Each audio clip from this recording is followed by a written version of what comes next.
Is that the simple, reductive answer that men are just stupid, troglodyte misogynists? Or was there a group of men that nobody was listening to? As far as the Andrew Tate, the question people need to ask themselves is, why did he grow so fast? And I don't mean like what technique did he use. What I mean is, what void was there that allowed somebody to become that prevalent so quickly? When someone becomes that popular, that means someone's need wasn't being met. Do you understand? When something becomes that popular, that means there was a group of people that did not feel they were being heard. The 2008 election with Barack Obama, African Americans came out and voted in record numbers, and 95% of African Americans who voted for Barack Obama. During the 2016 election with Donald Trump got like coal manufacturers and coal miners in West Virginia felt like they weren't being heard, and they voted for Donald Trump in record numbers. He found a group of people that were not being heard, and then once they were being heard, they acted in mass. Andrew Tate did the same thing. Who are those men? Remember I said a third of men under the age of 30 are having no sex? Mm-hmm. Remember those guys? The problem is the other side, like especially like the left or certain feminists are like, well, they don't matter. I'm like, okay, that's fine that you don't think they matter, but they can still vote. They still have some money. Right. They still can take some action. They can get you banned on social media. For sure. So where did you think these men came from? And then they see Andrew Tate and they're surprised. I'm like, no, there's this huge group of men you just forgot. You know, like most women, when there's a guy behind the cash register at Walmart, and he's like a 5'5" Hispanic guy or Filipino, women don't look at him and say he's ugly. Women don't even fucking see him. They don't even see that he exists. These men were just being completely and totally ignored in their family, in education, with their job, and with their dating. They were completely being ignored. And then a guy comes out there and be like, hey, you know what? I think it's okay to be masculine. Now, he said some things I would have never repeated. I'm never going to say Don't even say it. Yeah.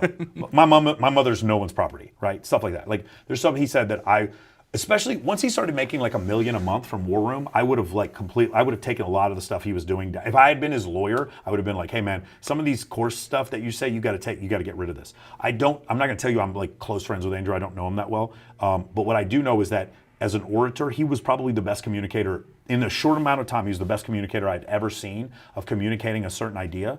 And the more you listen to him, the less radical he sounded. The less you listen to him, the shorter versions you listen to him, the more radical he sounded. Which is the perfect combination. It was the perfect combination. Every interview he did was the highest rated interview on whatever that channel was, right? He would break the net record for Nelk Boys, or he'd break the record for, what's the guy's name in England? Pierce Morgan. He'd get higher numbers than Kanye, right? And this guy wasn't even famous 6 months ago. The question you need to ask, because I don't know, I know he's under arrest now. I don't know if he's guilty or innocent. What I do know is that the people who don't like him need to ask yourself the question, why does he exist? Is it because all men are just misogynists? Is that why? Is that the simple, reductive answer that men are just stupid, troglodyte misogynists? Or was there a group of men that nobody was listening to?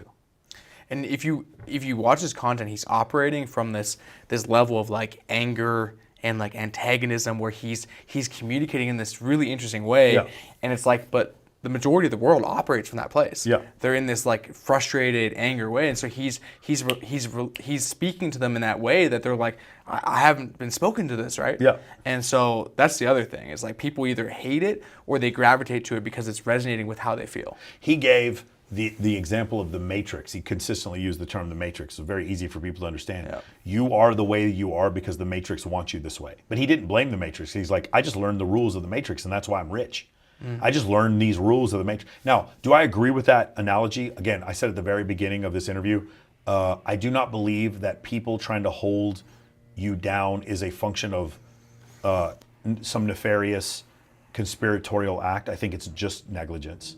I just think it's just a function of negligence, like negligence in our education system. I don't know how to balance a checkbook. I don't know how to invest in stocks. I don't know how to invest in real estate. I don't know how to do anything really useful for my life whatsoever. My education system taught me none of this. That's just negligence. It's not deliberate malfeasance. It's just negligence.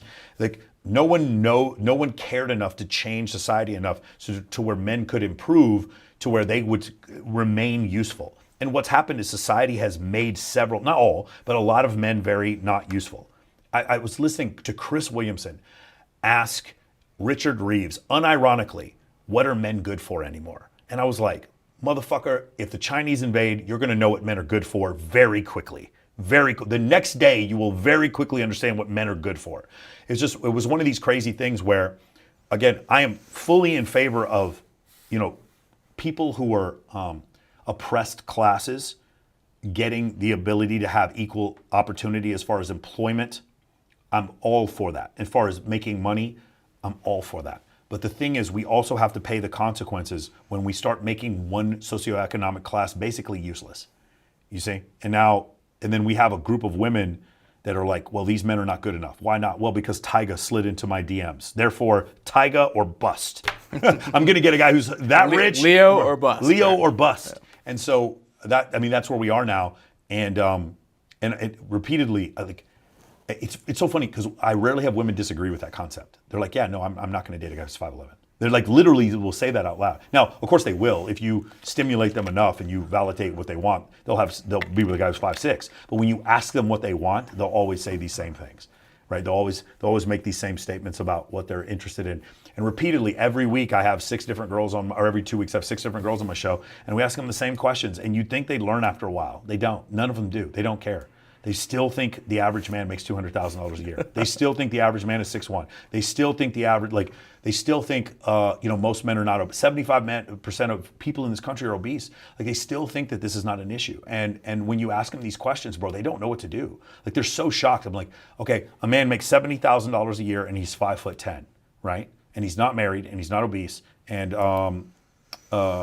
he's between the ages of 25 and 45.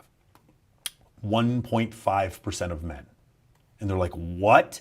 That's 1.5% of men. And then we do the opposite. I was like, okay, we don't care how much a girl makes, but she's between this height, this age and this age. No kids, never married. 14% of women. So me, as the 1.5% of men, I have to choose from 14% of women, and all those 14% of women have to all compete for me. And so what happens at the top is there's all these women competing for these very few guys. I've been to Bilzerian's house. I've seen these women, like, they're competing for like access to this small group of men, to Leonardo DiCaprio and Machine Gun Kelly and all these guys. And then there's this massive group of men that are totally and completely left behind.